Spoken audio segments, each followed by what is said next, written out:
Meu nome é Gabriel Valadares, eu sou conselheiro jurídico y encargado de las relaciones con las Fuerzas Armadas y los medios académicos de la Delegación Regional del Comité Internacional de la Cruz Vermelha para Argentina, Brasil, Chile, Paraguay y Uruguay. Y estoy participando del 11º seminario con Oboré y Abragí, en parcería con el CICB, para cuestiones vinculadas con los jornalistas en conflictos armados y en otras situaciones de violencia. Digamos entonces que lo que vamos a llamar derecho internacional, para que ustedes aquí tengan una idea, son todas aquellas normas que celebran los estados para regular situaciones entre estados, mas también pueden hacer algunas normas para regular las relaciones entre esos estados y ciertas organizaciones internacionales. Presenté una introducción al derecho internacional humanitario, mencionando claramente cuáles son las bases de este derecho, las normas fundamentales y sus principios, también como las fuentes creadoras de las normas del derecho internacional aplicable a los conflictos armados.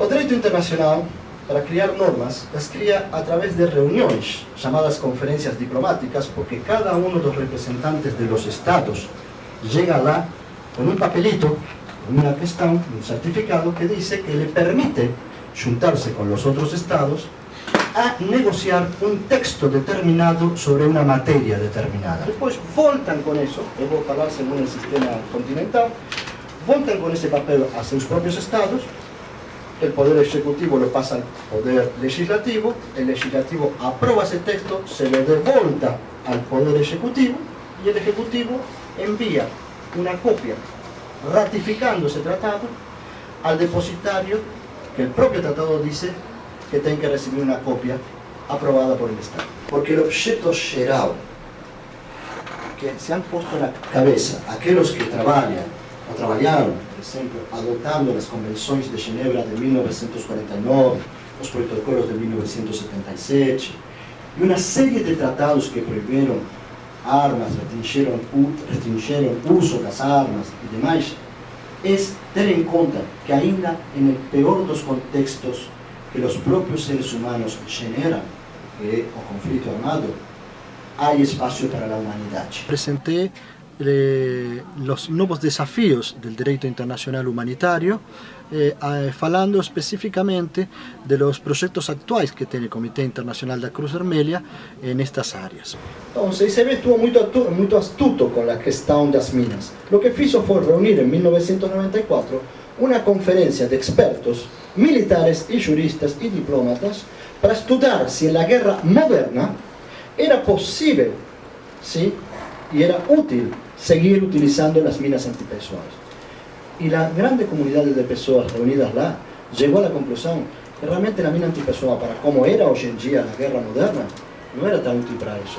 Mas que la consecuencia humanitaria que causaban las minas que ficaban en el terreno ainda terminadas las hostilidades activas eran mucho más grandes. ¿Cuándo es que se puede prohibir un arma según el DIH? Se puede prohibir un arma según el DIH cuando ese arma, siendo utilizada normalmente, causa un mal superfluo o un daño desnecesario. ¿Qué significa eso? Bueno, no hay una definición jurídica precisa, mas lo que sí exige este tipo de cuestión de principio es que esa arma, si es utilizada de una forma normal, no cause unas feridas que después el hombre, cuando termina de ser combatiente, no puede continuar con su vida.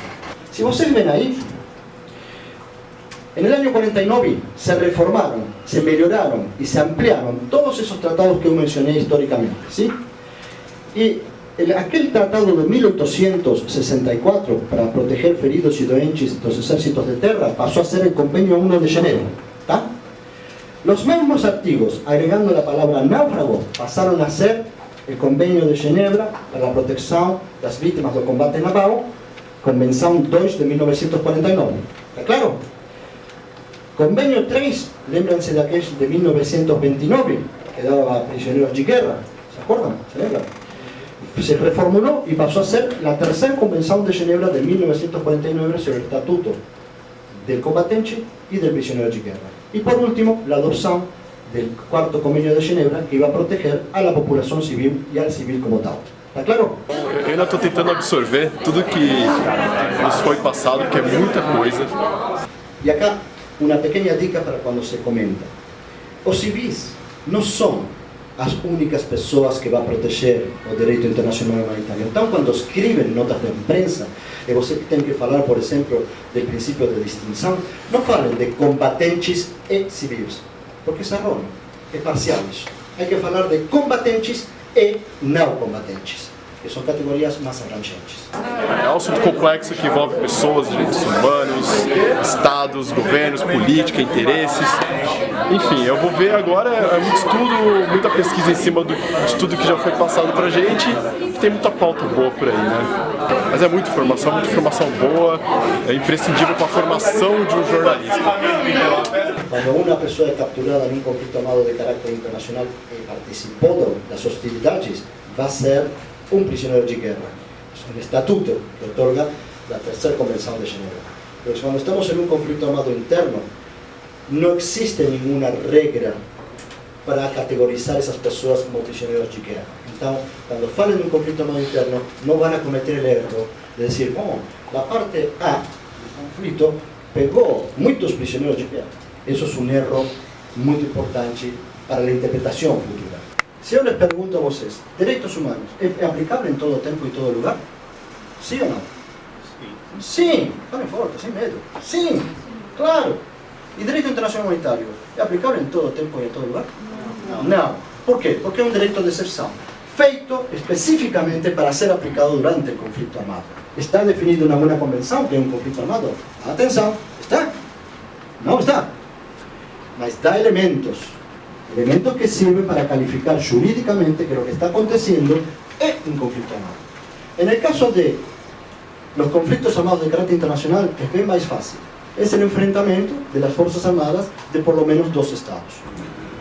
Eso es un arma poderosa, si es bien utilizada, porque ¿saben cuál es, lamentablemente, en los conflictos armados lo primero que sufre? La verdad. Então, o trabalho de vocês é muito importante. Se vocês podem informar com a verdade, estão fazendo verdadeiramente, não só bem à humanidade, sino que inclusive ajudando a la proteção das vítimas desse conflito. Isso é muito importante.